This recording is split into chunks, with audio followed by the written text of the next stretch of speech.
We'll hear argument this morning first in Case 16-529, Kokesh versus the Securities and Exchange Commission. Mr. Unikowski. Mr. Chief Justice, and may it please the Court. The government contends it can bring sovereign enforcement actions seeking backwards-looking monetary liability based on conduct dating back forever, with no statute of limitations at all. That position both contradicts the text of Section 2462 and is antithetical to legal traditions dating back to the early republic. I guess your phraseology is technically correct, but the government says there's a multi-factor analysis that a court would go through to determine that maybe the government's brought its action too late. Your Honor, actually the government doesn't really take that position because it contends that laches does not apply to the government at all. So the government's supposed equitable restriction, or at least the government has taken that position in every court and certainly does not contradict that position in its brief. So the government's view is that there's some kind of equitable limitation that only applies at the remedial stage after the trial and the remedial stage is already over. So the person's already stood trial after, 10, 20, 30 years after the incident. And even then, it's a pretty weak equitable restriction. I think the recent Wiley case kind of illustrates this restriction in action, where the government sought 22 years of prejudgment interest at a very high interest rate. And the district court said that because the SEC was partially responsible for the delay, it was going to apply a somewhat lower prejudgment interest rate that lowered the amount of prejudgment interest from $200 to $100 million. And that is not really an adequate substitute for a statute of limitations in our view. So we think that a statute of limitations is necessary for actions to be dismissed pretrial. And we think that also our position falls within the heartland of the word forfeiture. We asked the Court to apply the ordinary definition of forfeiture, which has not changed between the 19th century and today. It's an order requiring turnover of money or property to the government as a result of wrongdoing. Counselor, before the 1970s, and you haven't shown me anything to the contrary, forfeiture was an in rem proceeding where the property was attached. The money, the bank account, a piece of property, a home, whatever. But it was not a personal action against an individual. So how do we get from that traditional understanding, which governed this statute, to your meaning today? Because there is a vast difference between in rem and in personam actions. Well, I'd give two responses to that. First of all, I would dispute the premise that there was no concept of in personam forfeitures before 1970. I think that there was. For instance, as the government itself says in its brief, an in personam money judgment in the form of a fine was considered a forfeiture. And so the government has this odd position where — The fine has disgorgement is an equitable remedy on getting back money that doesn't belong to you. A fine is a payment in addition to the conduct that you committed. So there is a difference there. Right. I agree that with — begs the question. No, I agree with you, Justice Sotomayor. The position I'm trying to say is that the government says that the word forfeiture encompasses these in personam money fines and also encompasses these in rem turnovers of tainted property. And disgorgement is kind of right in between those two forfeitures the government recognizes. So like a fine, it's an in personam payment of money, and like an in rem forfeiture, it's a turnover order of tainted property to the government. And so it's somewhat gerrymandered in our view that kind of 1 and 3 would be forfeiture, but not 2. And the other thing is, historically, I actually think that there were in personam forfeitures of the value of money. So we give the example of these old customs forfeitures, which are actually quite similar to today's disgorgement. If you violated the customs laws, you had to pay not necessarily just the property that was illegally imported, but the value of it. And those were historically called forfeitures as well. Mr. Unikowski, whatever the history, certainly disgorgement was not in the days of the common law what it is today. Yet the SEC has been asking for this kind of relief now for, over 30 years? Has there been any effort, any activity in Congress to make this clear one way or another, whether disgorgement fits with forfeiture? No, there hasn't, because really the SEC's efforts to seek these, what we view as stale disgorgements, are quite new. So, for instance, the government says that in 1990, Congress implicitly ratified its position about the statute of limitations. We boiled the oceans and could not find a single case ever before 1990 in which the government had sought these forfeitures from beyond 5 years. None. Is it clear that the district court has statutory authority to do this? I understand that in cases where the aggrieved party is before the court, there can be equitable remedies under state law and so forth to afford restitution, at least. Is there specific statutory authority that makes it clear that the district court can entertain this remedy? There's no specific statutory authority. So we've never challenged the capacity of the district court to seek disgorgement. We've just said that there's a time limitation. When disgorgement began in the 1970s, the SEC was seeking that as an implied remedy. There's no statute that says the SEC can seek disgorgement. There may be — sorry. Do you have any idea what percentage of time how often a district court does direct that the disgorgement go to a victim as opposed to the government? One of the amicus briefs, the American Investment Council, quotes numbers, and I haven't personally checked their accuracy, of something like $800 million out of $6 billion. The $6 billion includes penalties, although by statute penalties also have to go to victims. Again, I haven't personally verified the accuracy of those numbers. But I think it's quite pertinent, actually, that the biggest money disgorgements tend to be in these Foreign Corrupt Practices Act cases, where the government gets often multi-hundred millions of dollars disgorgement on the gains derived from having bribed foreign officials. And those aren't compensatory at all. Those monies are just deposited. Can we go back to the authority? 78U, which is the only authority I can imagine, says a court may grant any equitable relief that may be appropriate or necessary for the benefit of investors. If they're not doing restitution, how could that be the basis of disgorgement?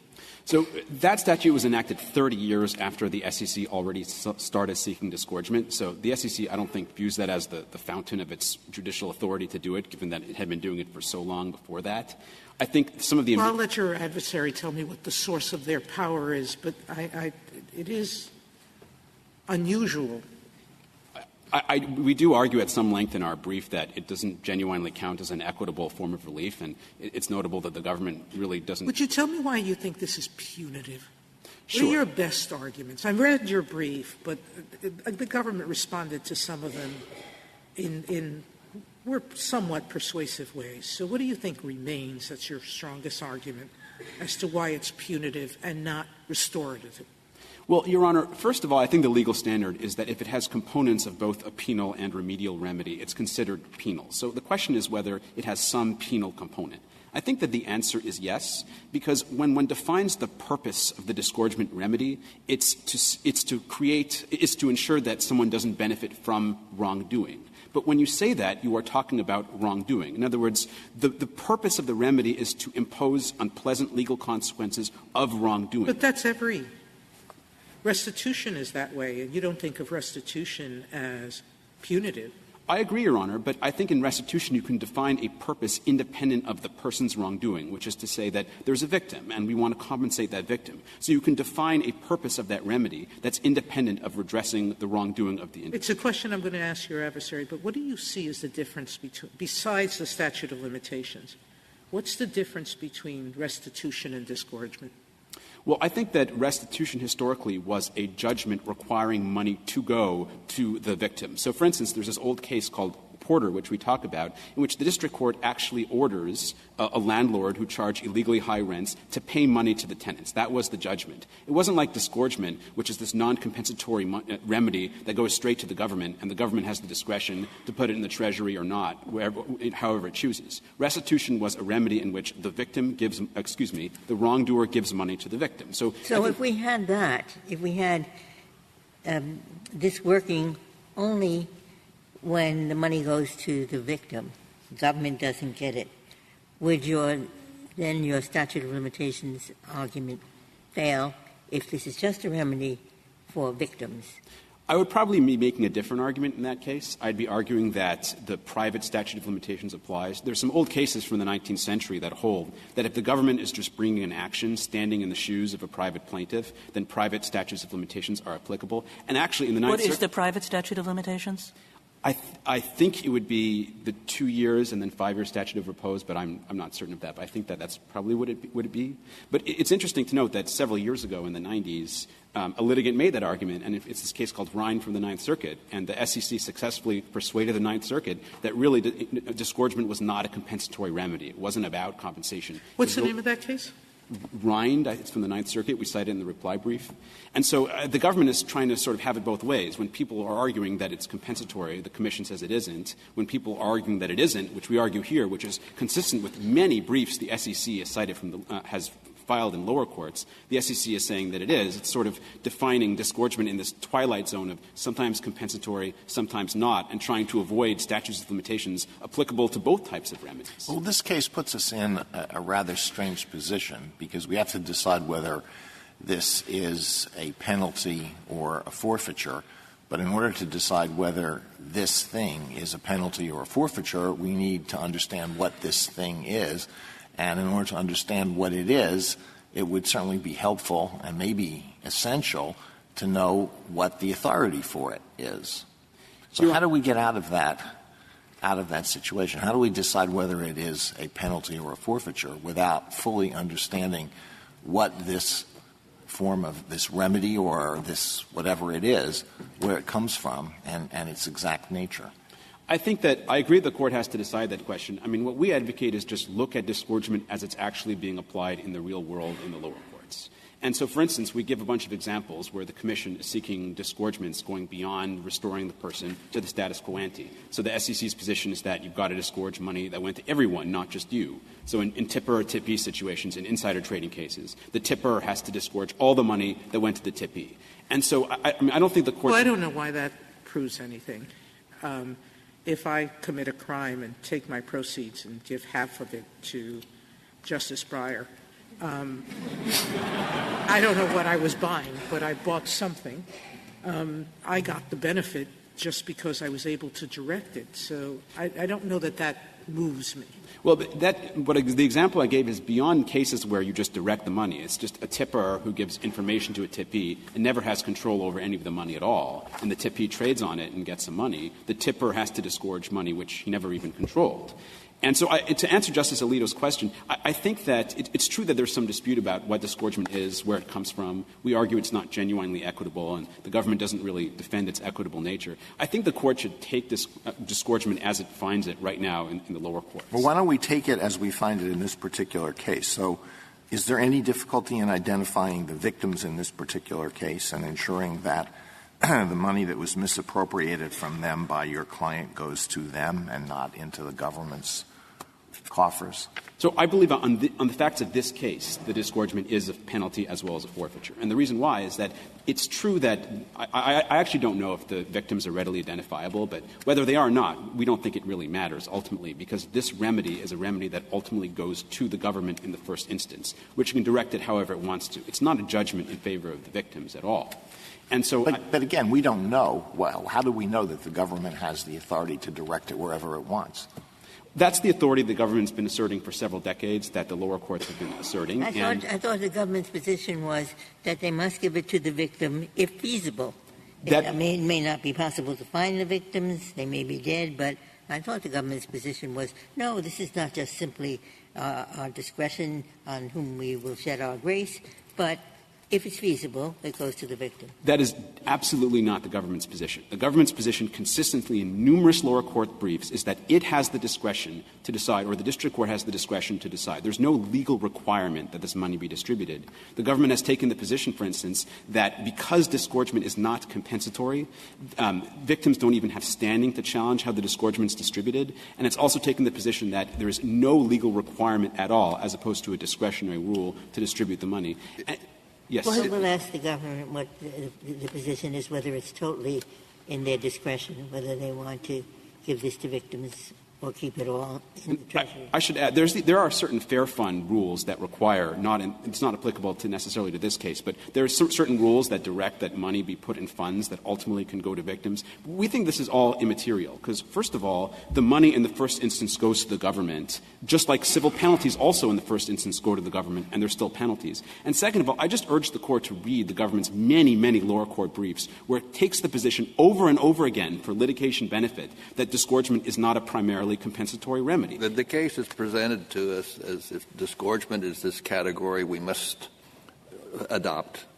And correct me if it's mistaken, but it seems to me that the parties seem to argue a categorical rule. It's always a penalty or it's always not a penalty.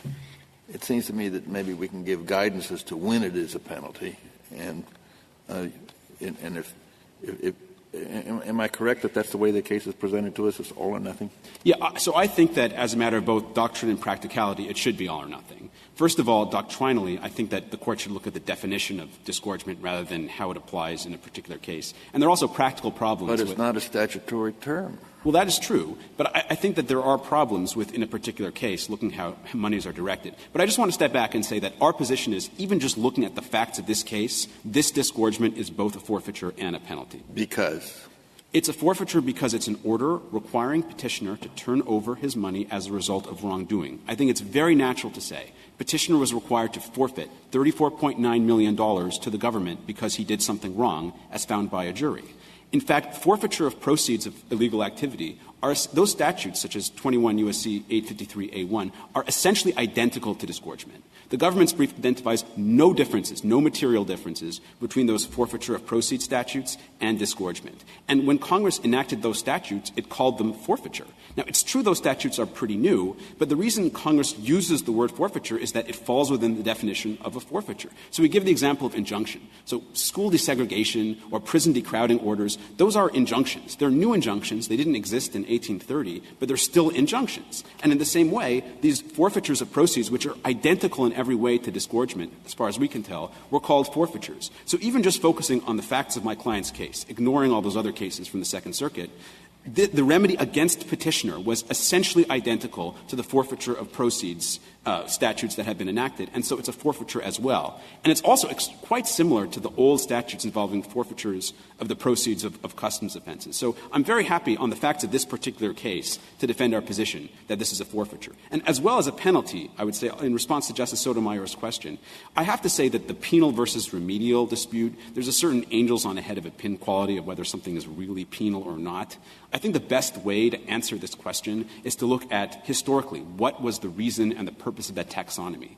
And it's actually quite clear historically, and the government doesn't even disagree with this, that historically there were basically two categories of money payments to the government. There was compensatory payments and there was punitive payments. And in fact, there's this case called Brady versus Daly, which in fact this Court held applied to Section 2462 in the subsequent case called Chattanooga, where the Court says that a payment to a victim is remedial and the same payment to the government in the context of the key tam action is punitive. And those are the two categories.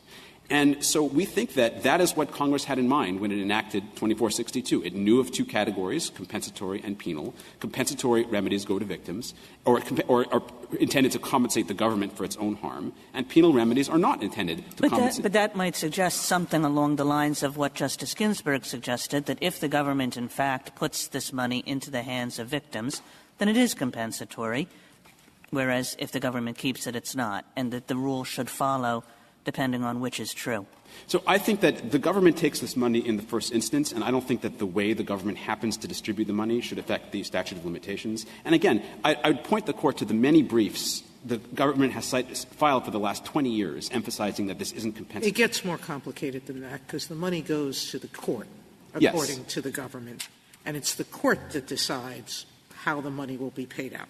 Correct? So it depends. There's one statute on fair funds, and in some cases you have disgorgements that go into there. And there's a Sarbanes-Oxley statute that directs the SEC to distribute that. And then the question becomes what you answered earlier, which is if it's being paid to the victim, is it really restitution as opposed to disgorgement? And if it's restitution, is it compensatory damages subject to the existing statute of limitations?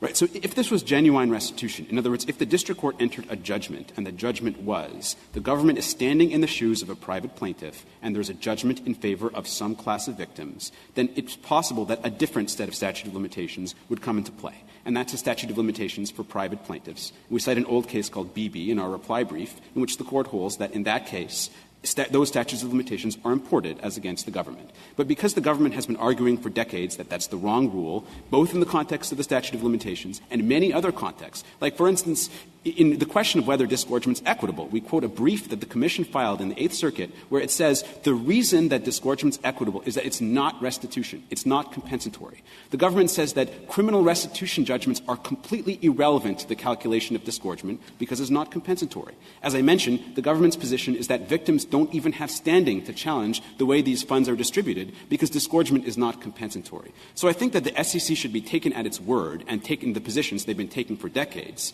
And because the SEC has taken that position that this is not restitution, the fact that sometimes the SEC can distribute the money to the victims shouldn't affect the nature of the remedy, as the SEC has been arguing for a long time. Well, the same thing's true in the criminal context, right? I mean, we have criminal forfeitures where the money goes to the government and sometimes is distributed to victims, but we don't doubt that those are penal in nature.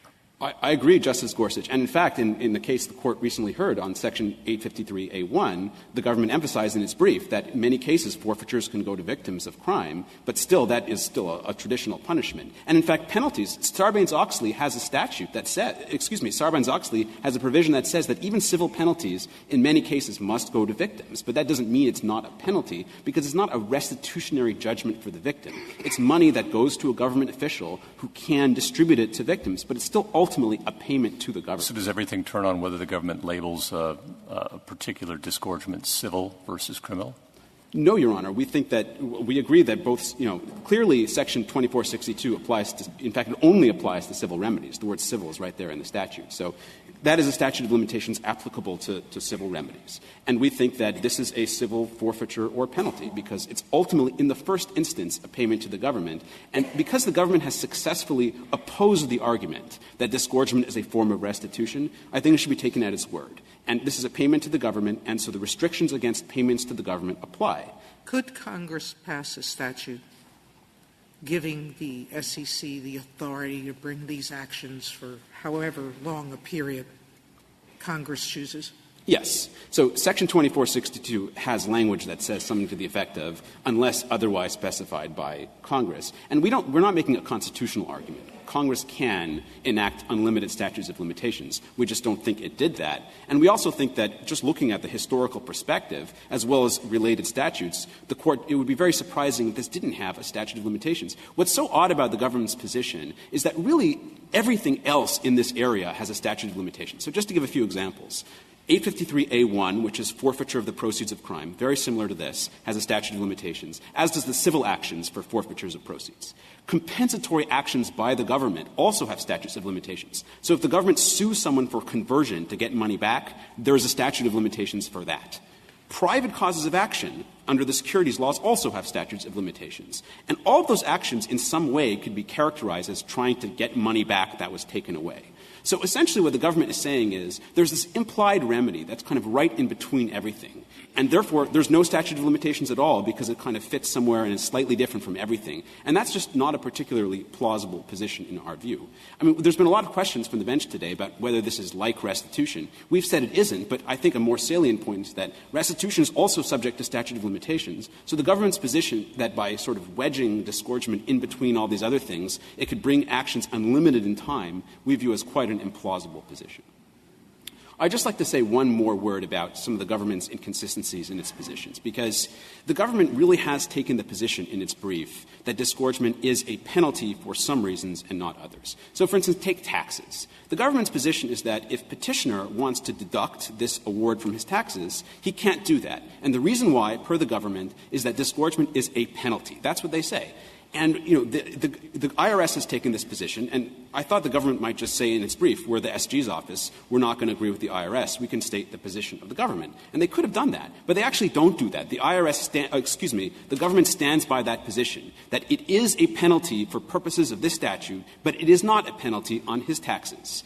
And the government why? The government says that there's these unspecified textual and purposive differences, which it does not elaborate upon. I thought the government took the position that you could deduct expenses if the measure of what gets turned over is the ill-gotten gains, then money made to produce those costs incurred in making those gains should be deducted. I didn't think the government was saying – I think the Court of Appeals said that, but that seemed to me quite wrong. I think the government's position, and they can clarify if this is incorrect, is that disgorgement, such as this disgorgement, is a penalty for his taxes, but is not a penalty for Section 2462 purposes simultaneously.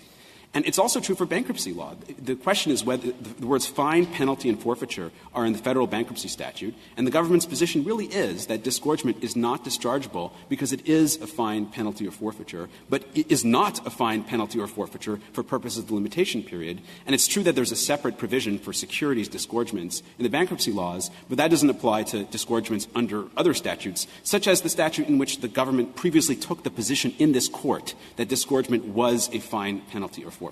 So I think that citizens are entitled to basic consistency from their regulators, which doesn't seem to have happened in the context of disgorgement. And I'd like to reserve my time. Thank you, counsel. Thank you.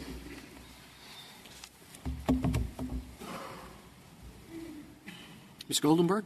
Mr. Chief Justice, and may it please the Court, for almost 50 years, courts have been ordering disgorgement in SEC enforcement actions to remedy unjust enrichment and put the defendant in the position he would have been in if he hadn't violated the law.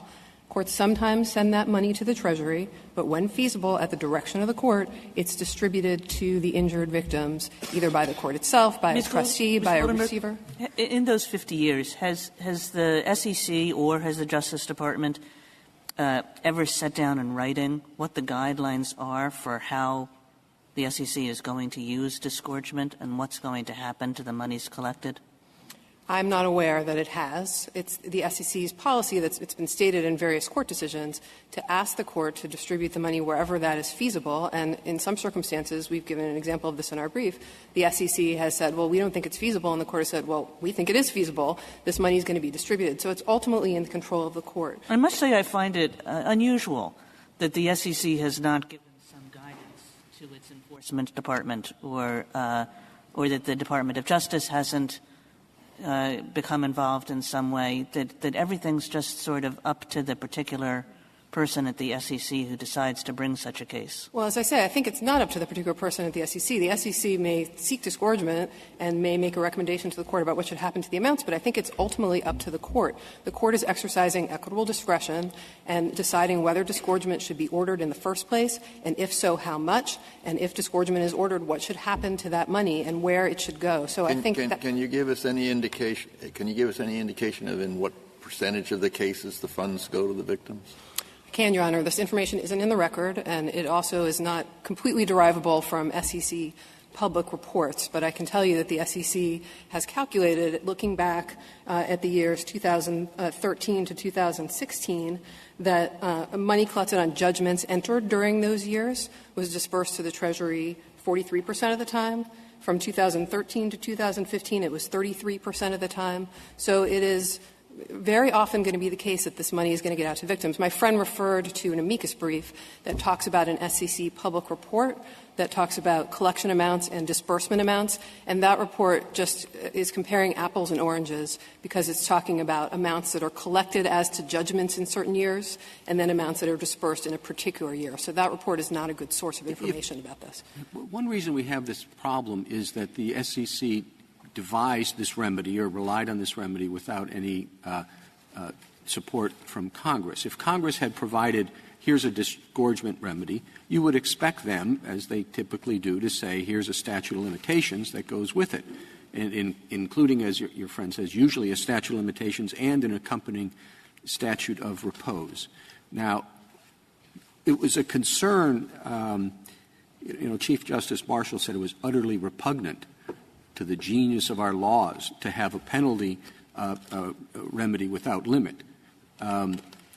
Those were the days when you could write something like that. And it's about a statute of limitations. It's utterly repugnant. Now, the concern, it seems to me, is multiplied when it's not only no limitation, but it's something that the government kind of devised on its own. I mean, I think, doesn't that cause concern?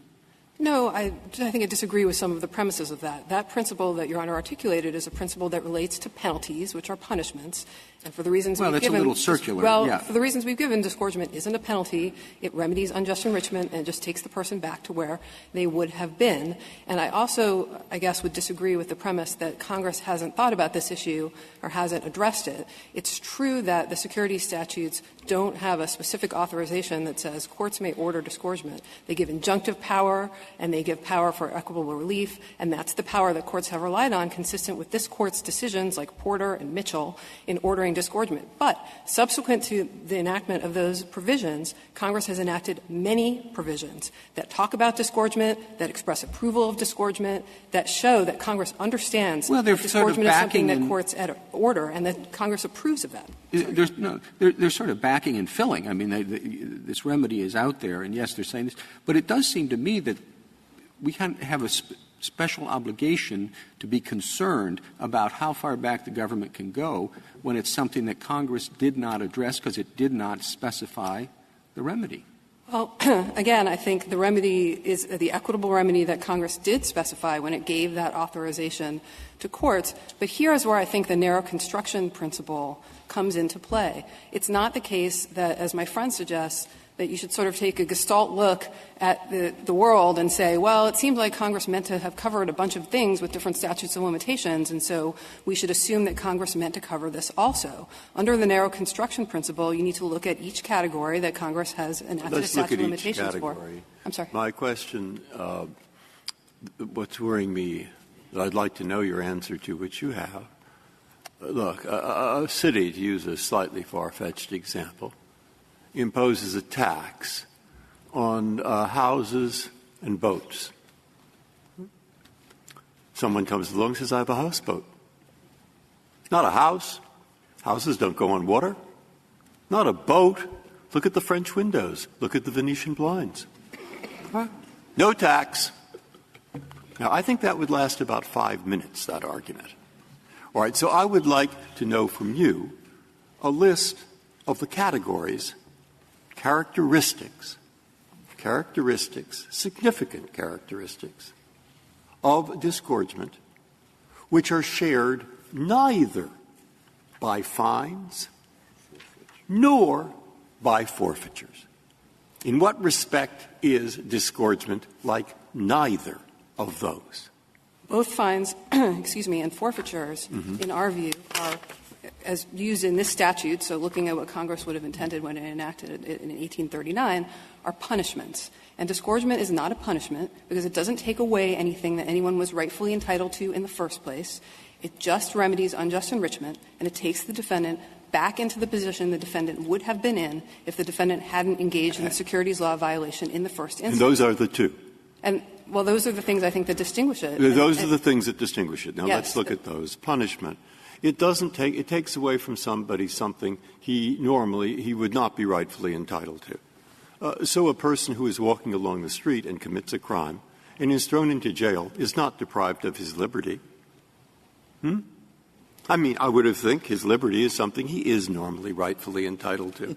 And I would think it is a punishment to put the person in jail. So I suspect that characteristic is not much of a distinguishing characteristic from a serious punishment. I think that's certainly true of depriving someone of their liberty if they're entitled to, but I'm sorry, Your Honor. No, go ahead. I'm more interested in what you say. Thank you. Disgorgement doesn't do that. It doesn't take away money that belonged to you, something you had a property right in. In this case, it's taking back money that the defendant stole. Yes, I agree. Disgorgement might not. Yes. A punishment, you say, does take something away from you that you're rightfully entitled to. Often does, yes. Yes, often does. Sometimes doesn't. It can. And I think that's one of the reasons why one would be particularly. And here you take away things only that the person was not rightfully entitled to. That's correct. That's a difference. Yes. Okay, got it that is. one. Are there another one? Is there another one? Well, I think they're all along the same lines, which is that this is analogous to restitution. It's analogous to the divestiture remedy, which is in antitrust cases. So a thing, neither a fine nor a punishment. I'm not being facetious. I'm trying to get it in my mind. Neither a fine nor a punishment takes from someone a thing that he was not rightfully entitled to. But disgorgement takes from the person a thing that he — no, sorry, the other way around. Yes. That's and what maybe I meant. another way to look at It takes away from a person something that otherwise he would be rightfully entitled to, and a disgorgement takes away from a thing he would not be rightfully entitled to. And I think maybe another — Is that, have yes, I got it now? You do. And I think another way to look at it that might be helpful is that fines, penalties, forfeitures, even damages can put the defendant in a worse position than the defendant would have been in if he had never — There's a kind of unreality to that argument, because here there was a fine. It was a relatively modest amount compared to a huge amount awarded for this disgorgement. So to say, the penalty, that's something added on, that's something that he's being punished by, say, $2 million. But how much was the disgorgement in this case? $35 million. $35 million. So it's much larger than the penalty. It is, and that's because the penalty was time-limited under this Court's decision in Gabelli. So the penalty only covered the 5 years of conduct before the filing of the SEC's action, whereas the disgorgement covered all of the bad conduct, which went back further than 5 years. Right, and I think that's something that's really critical to point. So what is the difference from restitution? Well, I think, why isn't this restitution? I think there's an analogy to restitution. It is not dissimilar to restitution in that both disgorgement and restitution are trying to put the world back in joint when the world has been put out of joint by something that the defendant has done. So if this is the houseboat, why don't we call this restitution? Well, it's not restitution in full, because restitution goes back to the harmed parties, and disgorgement sometimes goes back to the harmed parties, sometimes doesn't. And we don't think it's necessary that it does go back to the harmed parties for it to escape from the reach of the statute of limitations. Now, in forfeiture, you're tracing in some metaphysical way a pot that has been wrongfully taken. Yes. And you are, in traditional forfeiture, saying, give back that pot. In this situation, we're not asking for that pot. We don't care where the money comes from. We're saying you're liable for a fixed money judgment that you're going to give up. So how is that not the same as a penalty? Because a penalty is saying to someone, you've committed a wrong. We don't care what you did with that pot that you got. We're not asking you, in a traditional forfeiture sense, to turn that pot over. We're asking you to give money from whatever sources you may have, other sources, and pay for the wrong that you did. So isn't it analytically more like a penalty than it is like making someone whole? I think making someone whole is a forfeiture. Give up the illegal gains you got. Well, that kind of forfeiture, the proceeds forfeiture, didn't come into the law until much, much later. It doesn't matter. The question is, if it looks like a forfeiture, why don't we treat it like a forfeiture? Well, as I say, I would like to talk about your tracing point, but just to make the point, just to be clear, that proceeds forfeiture didn't come into our law until 1978. That's what says you got these proceeds from your crime, now you have to give them up, you have to give them back. And we don't think that forfeiture would have been understood that way when this statute was enacted in 1839. With respect to your tracing question, though. I'm sorry. That's okay. It's true that there isn't a tracing requirement for disgorgement. That's true as among private parties as well, and actually the restatement on unjust enrichment spells this out, I think, very, very well. It's that you're trying to get the money back, money is fungible, and so there's not a tracing requirement the way that there is in forfeiture, I think basically for historical reasons, because of the history of in rem forfeiture. But nevertheless, as between private parties, disgorgement or restitution is not considered a penalty, despite the absence of this tracing requirement. It's not clear to me that you have limits. Suppose there are two co-conspirators, and they misappropriate. A misappropriates $100,000. He gives 90 to B, keeps 10 for himself. Doesn't the government take the position that it can get 100 back from A and 90 from B? Isn't that your position consistently? Well, I think our position is that it depends. Pardon me? It depends. Sometimes joint and several liability would be appropriate, if that's, I think, what Your Honor is asking. In that situation where you could make a defendant essentially responsible for money that was taken by someone else who was closely associated with them. Would you call that disgorgement? It can be called disgorgement, but disgorgement doesn't inevitably extend to that, and courts in the exercise of their equitable discretion have rejected that in some cases. And so in my hypothetical, would you take the position that the statute of limitations does apply? 100 from one, 90 from the other. That's a total of 190. I'm not sure that disgorgement would ever work that way, actually, because there are deductions when money has been recovered. For instance, if there's a private damages action and money has been recovered, that's deducted from disgorgement. So I think I might have misunderstood your question. My understanding is that A is liable for the full $100,000. Right. Well, that would be joint and several liability. That's not necessarily the same thing as then recovering on top of that from someone else. And our position is that the Court should decide whether the disgorgement in this case falls within the scope of Section 2462 and leave for another day the question of whether disgorgement extends to situations like that. It would seem wrong to us for the Court to assume that disgorgement is as broad as courts have ever made it and to rule on that basis when perhaps the issue could come before this Court sometime in the future and the Court would disagree. What about the many cases your client has filed in the lower courts taking the opposite position? I'm not sure that we have taken the opposite position on anything. We've certainly taken the position consistently that Section you've argued that you've argued that disgorgement they're not entitled to equitable.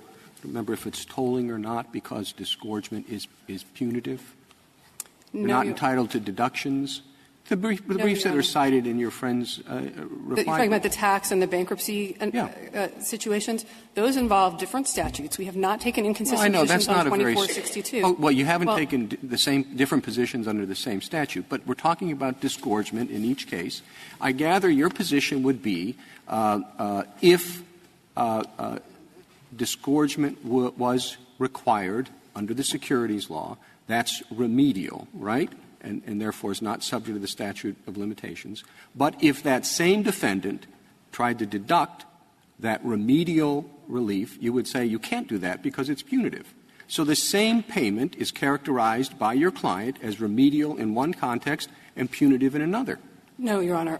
With respect to taxes, we haven't taken a position. We noted, as my friend has noted, that there is an unpublished non-presidential memorandum from the IRS that says that disgorgement in the SEC context sometimes can be considered a fine or similar penalty. In the SEC context? I'm sorry, in the IRS context. I apologize, Your Honor. Yep. Sometimes can be considered a fine under tax law, and sometimes isn't considered a fine under tax law in situations, for instance, in which the money goes back to the injured investors. And so we think that it's So not only is it one thing in one context, but something else in the other context. Sometimes it's remedial and sometimes it's punitive in each context. Well, we think it's legitimate to have different interpretations of different statutes that have different language, different purposes, different tools of statutory interpretation, so different legislative history, different provisions that surround them. The way this Court decides the case may — you have argued for a categorical rule. Your brief says disgorgement in SEC actions is not a penalty. Disgorgement is not a forfeiture. You're arguing a categorical position. We are arguing with respect to this Your statute. answers to the questions, you're saying, well, it depends. No, Your Honor. I'm sorry. I don't mean to be unclear about that. Our argument is that under 2462, as the terms penalty and forfeiture should be understood under this Court's decision in Meeker, they both refer to doing something punitive, that disgorgement is not a penalty or a forfeiture under this provision. All I'm saying now is that it's possible that there may be other arguments to be made under other statutes, even though they contain the word penalty.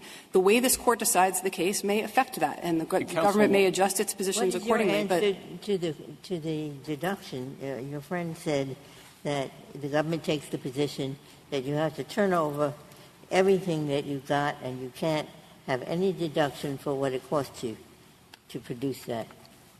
For whether expenses can be deducted. Yes. Again, I think this is an issue of the scope of disgorgement that's not before the Court now, but the analysis, I think, is best set out in a Ninth Circuit decision called Wallenbrock, which points out that sometimes expenses can be deducted. For instance, if you have a legitimate business that you're running and you just are skimming some money out of your client's accounts, but you really do have legitimate business expenses, in that circumstance, courts have allowed deduction of expenses so as to make sure that you're just getting the unjust enrichment. If you're running a Ponzi scheme or something of that nature and your whole business is a fraud, in that circumstance, courts have not allowed deduction of expenses because those expenses are really just money that was stolen from the investors. Ms. Goldenberg, when we get to the criminal context, this very same remedy of disgorgement of everything is often called a forfeiture, and it is a penalty, right?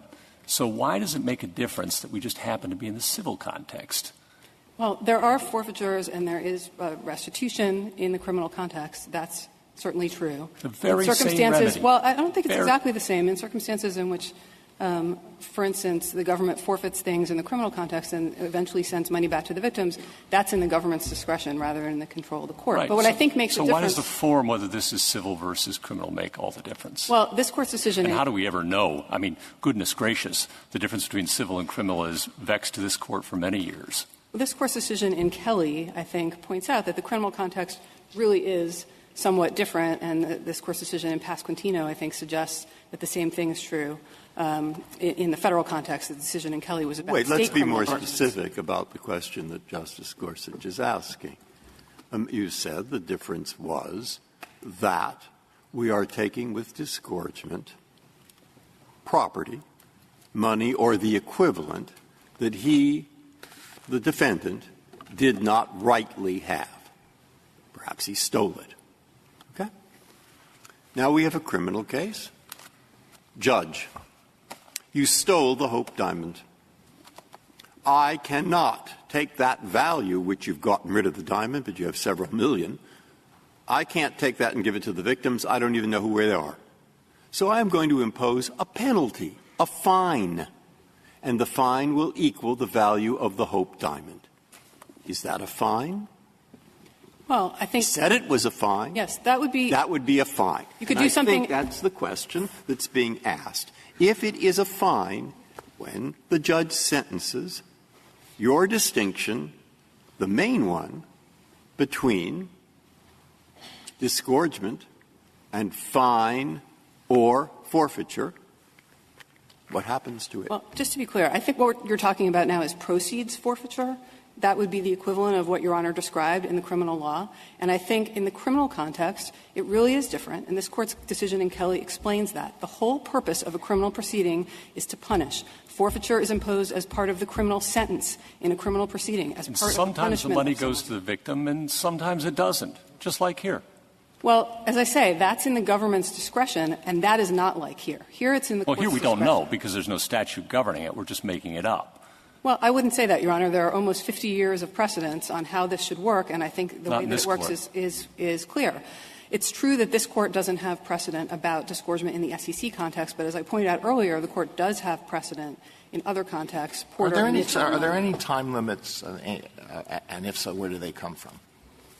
Courts that have ruled that there's no statute of limitations for disgorgement have said that the district court can take into account, as part of this exercise of equitable discretion that I'm describing, the passage of time and how much time has passed, and in deciding whether to order disgorgement and in deciding what amount to order. The courts say that, but what is the basis for it? Is this by analogy to some traditional equitable remedy? Where does that come from? Is it like laches, but laches, you say, doesn't apply to the government?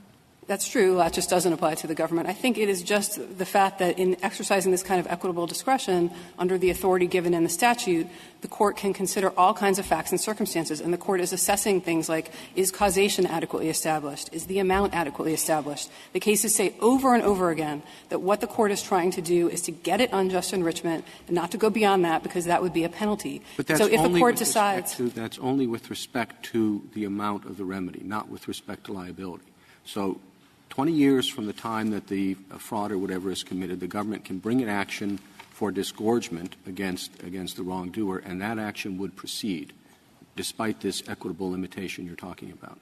Yes, that's true, but the government has many incentives to move more quickly than that. We don't see cases like that. And in addition, I think that it's clear that all along the way, since disgorgement has been a remedy that — If we think that's inappropriate and bad, we're not going to come out the other way because we trust the government not to bring an action like that. I'm not suggesting that Your Honor should trust the government. What I'm saying is that we're defending the status quo. This is the way it's worked for almost half a century, and I think if there had been some bad effects. This has changed a lot after the Gabelli decision. That was your answer to Justice Ginsburg, that why did you get this huge amount from disgorgement and an only small amount under the other thing? And you said, well, that was because Gabelli said we have to be bound by a particular construction of the statute of limitations. And if that cut us off, now we're going to rely on disgorgement to get all the money the Court said under Gabelli that you couldn't get. I understand, Your Honor, but Gabelli is actually an incentive for the SEC to move faster so that it gets the civil penalties. And actually it is not true, I think it's empirically not true, that the SEC's practices have changed since Gabelli, that the SEC is somehow filing different kinds of claims or seeking disgorgement more often. You can statistically show, if you compare the amount in disgorgement vis-a-vis penalties in 2009 versus 2016, there was actually way more disgorgement compared to penalties, over $2 billion compared to only $300-some million in penalties in 2009, long before Gabelli. So to the extent that Gabelli has shifted the government's incentives, it's to move faster so that penalties are still on the table. And something I really want to point out something that's really important, I think, that the facts of this case illustrate, which is that even if the Court were to rule that Section 2462 covered disgorgement, the government could still bring actions more than 5 years after bad conduct seeking injunctions. It could still bring actions like this action more than 5 years after the earliest of the bad conduct seeking disgorgement and penalties. And so it's not as if the defendant would be protected from having to defend himself against claims, from having to bring witnesses, from having to come forward with evidence. This is not that kind of statute of limitations. This is a statute of limitations about remedies, not about actions. If it's beyond the statutory limitation, I suspect that an injunction would be kind of irrelevant unless the conduct has continued that long. Well, it's true that in that circumstance you would show that there was some danger of bad conduct in the future, but you would use the existence of the bad conduct in the past as part of that evidence. So I think that there's not a danger that things are going to go awry here. Congress has been aware this whole time that disgorgement is operating this way, including in pre-1990 cases that were brought more than 5 years after the earliest of the bad conduct. I would like to emphasize one more time, if I could, the narrow construction canon here, because I think if the Court has any doubt about the meaning of penalty and forfeiture, at the very least those terms are ambiguous. We've come forward with all kinds of contemporaneous sources. We don't apply the canon in criminal cases. So why should we apply it in a case where the penalty is identical to what might be a criminal penalty? Well, it's true that it's not applied in criminal cases where there are other canons that are at play, like a canon. And like a canon against penalties that the Chief Justice was referring to earlier. But that can't decide whether something is a penalty or not in the first instance. That would be a completely circular enterprise. Do you agree or disagree? I'm left a little bit unclear. Mr. Unikowski's standard is that if something is not solely remedial, then it's a penalty. Do you agree with that?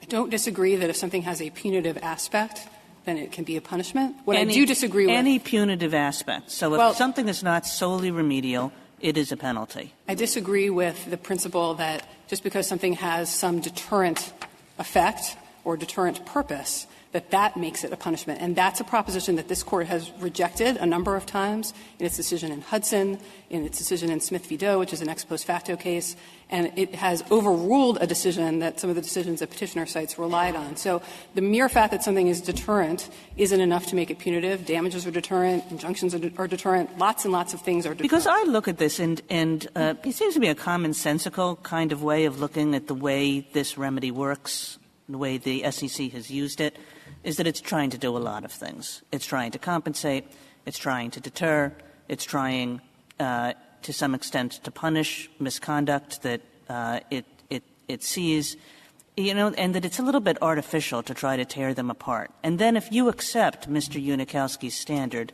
that suggests that he has the better of the argument. So why is that wrong? Well, I disagree that disgorgement is in any way intended to punish for the reasons that I was explaining. Well, but I guess when I said punish, I don't mean to make that sound as a conclusion. I mean just to say it's tied to particular misconduct. So it's very much relating to an offense. It is, but that's because that's the conduct that gave rise to the unjust enrichment that needs to be remedied. And it is a remedial thing to do, to say to the defendant, you got this money that you were never supposed to have. Let's take it back and try to put the world back the way that it was before. And in many cases, we're going to go on and then give it to the injured parties, and we're going to put the world completely back to the way that it should have been if you hadn't acted. The mere fact that somebody has engaged in wrongdoing is not enough to make any consequence that flows from that a punishment, or injunctions would be punishments, declaratory judgments would be punishments, all kinds of things would be punishments that we wouldn't consider to be a punishment. And so I think, again, there's at least some ambiguity here about what Congress meant in 1839 about what penalty and forfeiture meant. And in that situation, the narrow construction canon comes into play in favor of the government and resolves this case in favor of the government. Petitioner has suggested that the narrow construction canon has no application here because this is not a situation in which the government is trying to get back its own money or its own property. That is just not correct as a statement of how the narrow construction canon works. The very cases that Petitioner cites talk about the rationale for the narrow construction canon being the protection of public interest or public rights and property. And one of the very cases that Petitioner cites, the Badaracco case, was a case where the government was acting in an enforcement capacity, getting tax penalties from under a statute that is described as a penalty statute. So, again, I think it can't be narrow construction of what? Narrow construction of Section 2462 to say that the words penalty and forfeiture should be understood narrowly rather than, as Petitioner would have it, extremely broadly to cover basically any payment that ever goes to the government in any way. And once you construe them narrowly to mean punishment, then disgorgement doesn't fall within the scope of that. And again, I think it can't be that you can sort of say, well, Congress would have meant to cover this if it had thought about it.